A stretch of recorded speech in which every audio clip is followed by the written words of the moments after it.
हमारे दिल्ली सरकार के अंदर हर दिन 3 महिलाओं के रेप हो रहे हैं, ये सरकारी डेटा है और हम इनसे सवाल ना पूछे और हमें बोल दिया जाएगा देश विरोधी। ऐसे आज तक की 2 कौड़ी की एक अंजना ओम कश्यप, मैं खुद कह रहा हूं यहां पर कि अगर वो अध्यापकों को 2 कौड़ी की कहती है तो वो भी 2 कौड़ी की ही है।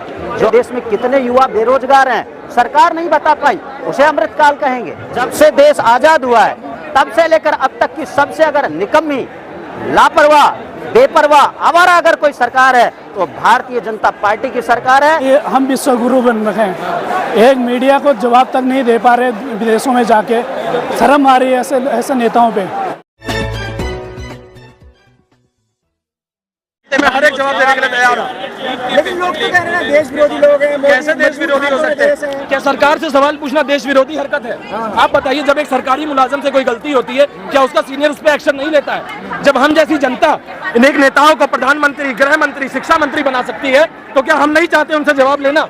हम भी चाहते हैं कि वो हमारे हित में काम करे, एग्जाम माफिया के खिलाफ काम करें। 2014 में बोलते हुए आए थे कि हम एग्जाम माफिया के खिलाफ काम करेंगे, तब से लेकर 42 परीक्षाएं लीक हो चुकी हैं और ये गवर्नमेंट डेटा है, मैं अपनी तरफ से नहीं बोल रहा हूँ, गवर्नमेंट डेटा है कि 42 परीक्षाएं लीक हो चुकी हैं और 1.5 करोड़ से ज्यादा युवाओं का नाश हो चुका है। बताइए कैसे देश विरोधी हरकत है? तो आज जो कॉकरोच जंतर मंतर पे आए, क्या साबित करना चाहते हैं? हम सरकार को यह दिखाना चाहते हैं कि हम सिस्टम से नहीं डरते हैं।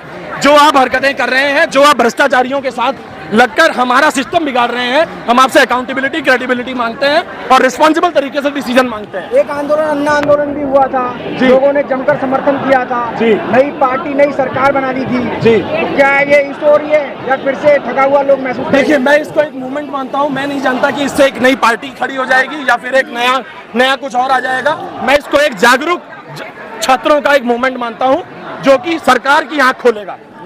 इससे पहले भी तो आंदोलन हुआ था। आंदोलन होते रहना चाहिए। आप बताइए 2014 से लेकर अब तक कितनी बार आंदोलन हुआ?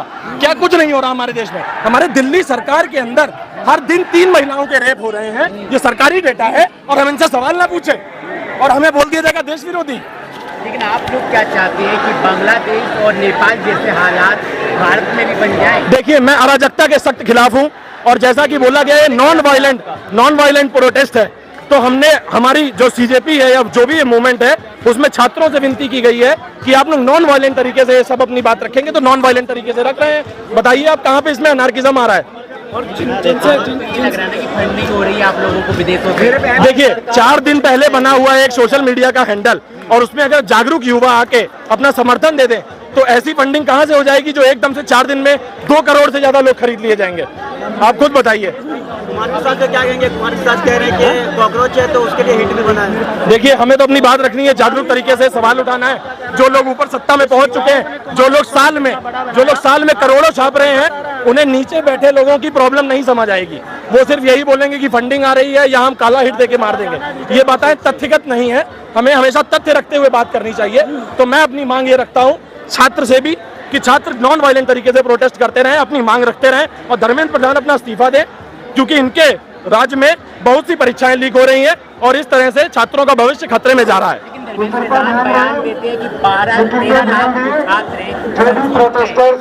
जी, फिर से सवाल रिपीट करिए।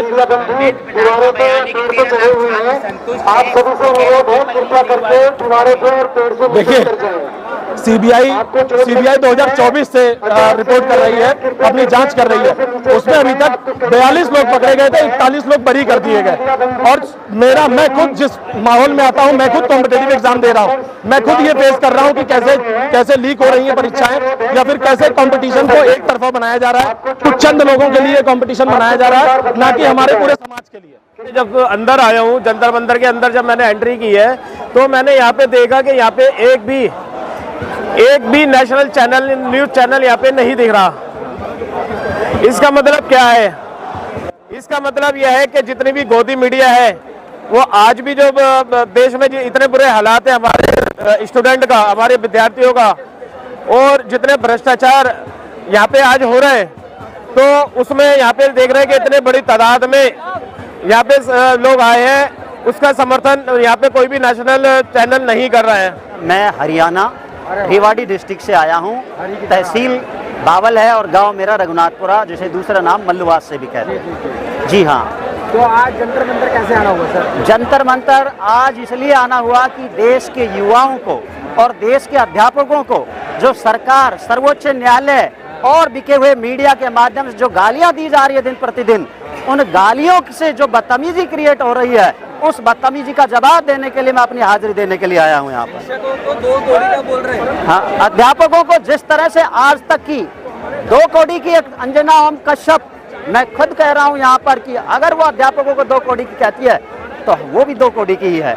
जो आज अध्यापकों को 2 कौड़ी का कहकर के अपमानित कर, अध्यापक देश का भविष्य बनाता है। परेशान हो रहे हो, अमृतकाल चल रहा है सर। अमृतकाल इसे कहते हैं जिसमें आज तक सरकार बेरोजगारी का डाटा नहीं दे पाई। मेरे देश में कितने युवा बेरोजगार हैं, सरकार नहीं बता पाई, उसे अमृतकाल कहेंगे। ये तो एक एजेंडा है जो बिके हुए चैनलों के माध्यम से और अंधभक्तों के माध्यम से देश में शुरू किया जाता है।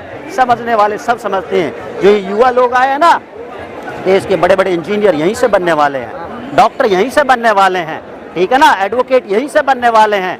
देश आने वाले समय के अंदर इन्हीं के कंधों पर होगा। उस देश के युवा को आप जो है कॉकरोच कहोगे, उस देश के युवा को आप जो है 2 कौड़ी का टीचर कहोगे। कितनी बड़ी बदतमीजी और बेशर्म की बात है ये। से देश आजाद हुआ है तब से लेकर अब तक की सबसे अगर निकम्मी, लापरवाह, बेपरवाह, आवारा अगर कोई सरकार है तो भारतीय जनता पार्टी की सरकार है, जो गुजरात के 2 रंगे बिल्लों के नेतृत्व में चल रही है, जिन्होंने देश को लूट खाया पूरी तरह से। मतलब वो चाट खाए बिल्लार और सफा चटकर खाए मोदी और शाह, और फिर पूछ रहे कहाँ है अच्छे दिन आ गए, अमृतकाल आ गए। ये अमृतकाल है हमारा। अमेरिका का गुलाम बना दिया हमें। अमेरिका कहता तेल खरीदो, हम कहेंगे उस हिसाब से खरीदो, हमसे खरीदो। विश्व गुरु बना दिया भाई। मैं कहता हूँ विश्व चेले की लाइन में भी नहीं छोड़ा, विश्व के चेले के बनने की लाइन में भी नहीं छोड़ा इस बदतमीज आदमी ने। आपने अमेरिका की बात कर रहे हैं, अमेरिका में ही तिरंगे झंडे को फाड़ा जाए। फाड़ दिया, किसी की हिम्मत हुई? मोदी की हिम्मत हुई उस तिरंगे का जवाब दे दे? आओ अमेरिका का हमें झंडा दो, अभी फाड़ कर दिखाते हैं। मेरे देश का अपमान कर दे। मेरे देश का तिरंगा ऐसे ही नहीं बना। लाखों करोड़ों लोगों ने, क्रांतिकारियों ने अपनी जान की आहुति दी थी इस देश को आजाद करने के लिए। उन्हें ये नहीं पता था कि आने वाले समय में ऐसे बदतमीज लोग आकर सत्ता पर बैठेंगे और देश के युवाओं के साथ ये बदतमीजियां होंगी। उसको 2047 तक अगर दुर्भाग्य से यही सरकार रही तो विकसित तो बहुत दूर की बात है, देश भुखमरी में और गरीबी में नंबर 1 जरूर बन जाएगा। ये मुझसे लिखवा के ले लो। इस तरह के देश को लुटवाया जा रहा है। माल्या से लुटवाया, मेहुल चोकसी से लुटवाया, विजय माल्या से लुटवाया, और भी कितने गुजराती लोग थे, बड़े बड़े व्यापारी लोग थे, उनसे बैंक के बैंक लुटवा दिए और विदेशों में भेज दिए। ललित मोदी आज ऐश कर रहा है। मोदी यहाँ से जाता है तो वहाँ खूब मिलता है, उनसे पार्टी होती है। देश को पता नहीं है कि भाई किस तरह के देश को लूटा जा रहा है। ये एक षड्यंत्र है, हर युवा इसे जानता है, लेकिन ये युवा पढ़ाई में व्यस्त था। इन्होंने सोचा शायद ट्रांसपेरेंसी के तहत मोदी सरकार के अंदर सिलेक्शन होगा, ये पढ़ाई करे, लेकिन पेपर लीक हो रहा है हर तीसरे दिन। नीट का पेपर कितने हर साल लीक होता है, पेपर बिक जाते हैं। ये एक बहुत बड़ा घोटाला है, और ये घोटाला ये गुजराती जो 2 रंगे बिल्ले हैं उनके इशारे पर होता है। धर्मेंद्र प्रधान तो उनके हाथों की कठपुतली है। एक बहुत बड़ा घोटाला है पैसा कमाने का। इसे आप जैसे पत्रकारों को देश के लोगों तक समझाना होगा। बिकाऊ मीडिया मत बनिए। मैं डॉक्टर कुलदीप सिंह हूँ, डॉक्टर, ठीक है। मैं पिछले 3 साल से मैं तैयारी कर रहा हूँ लेक्चरर की। 2021 में भी मैं इस चीज़ को देख चुका हूँ। 2021 में मैंने लेक्चरर का दोनों पेपर निकाले, स्क्रीनिंग हो गया था। उसके बाद हमारे डॉक्यूमेंट वेरिफिकेशन हुआ, और उसके बाद सेकंड पेपर का यूकेपीएससी द्वारा रिजल्ट जारी किया गया। सेकंड पेपर का जब डॉक्यूमेंट वेरिफिकेशन हो गया, उसके बाद कुछ लोगों ने अंदर पैसे खिला दिए, आधा सीटें बेच के हो गया बराबर। ये मेरे पास ऑथेंटिकेशन नहीं है, लेकिन मुझे बोलना नहीं चाहिए, लेकिन हुआ ऐसा ही।